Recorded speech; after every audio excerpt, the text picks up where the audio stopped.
ರೀತಿಯಲ್ಲಿ ನಾವು ನೋಡುವಾಗ, ನಾವು ಮಾತಾಡುವಾಗ ಬೆಂಕಿ ಬರ್ತದೆ. ಹಾಲೆಲೂಯಾ.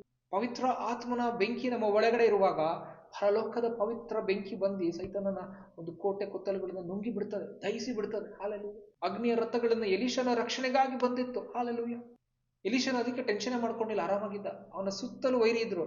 ಆದ್ರೆ ಎಲೀಷನ ಸೇವಕನು ಭಯ ಪಡ್ತಾ ಇರುವಾಗ ಯೆಹೋವನೇ ಇವನ ಕಣ್ಣುಗಳನ್ನು ತೆರಿ ಅಂತ ಹೇಳುವಾಗ ಅವನ ಕಣ್ಣು ತೆರೆದು ನೋಡುವಾಗ ಸುತ್ತಲೂ ಕೂಡ ಎಲೀಷನಿಗೆ ವಿರುದ್ಧವಾಗಿ ಬಂದಿರುವಂತ ಸೈನ್ಯಕ್ಕಿಂತ ಎಲೀಷನ ರಕ್ಷಣೆಗಾಗಿ ಬಂದಂತ ರಥಾಶ್ವಗಳು, ಬೆಂಕಿ ರಥಗಳು ತುಂಬಾ ದೊಡ್ಡದಾಗಿತ್ತು ಆ ಒಂದು ಸೈನ್ಯ ಎಂಬುದಾಗಿ ನಾವು ನೋಡ್ಕೊಳ್ಬೋದು.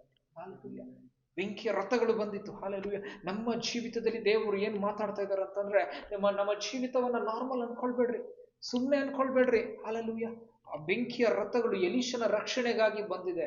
ಈ ಒಂದು ದಿನದ ಕೂಡ ದೇವರನ್ನ ನಂಬುವಂತ ಪ್ರತಿ ಒಬ್ಬರ ಸುತ್ತಲೂ ಕೂಡ ದೇವದೂತರ ದಂಡಿಳಿದು ಕಾಪಾಡ್ತಾ ಇದೆ. ಹಾಲೆಲೂಯಾ.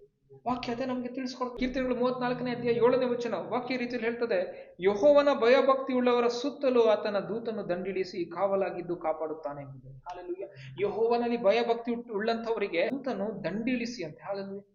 ದಂಡಿಳಿಸಿ ಅಂತಂದ್ರೆ ಒಂದು ಲೀಜನ್, ಒಂದು ಆರ್ಮಿಯನ್ನು ಇಳಿಸ್ಬಿಟ್ಟು ದೇವದೂತರ ಆರ್ಮಿ ಇಳಿದು ಬರ್ತದಂತೆ. ಯಾರಿಗೆ ದೇವರ ಭಯ ಭಕ್ತಿಯಲ್ಲಿ ಇರ್ತಾರೆ. Creative word of god creates fire ಎಂಬುದಾಗಿ. ಹಾಲೆಲೂಯಾ.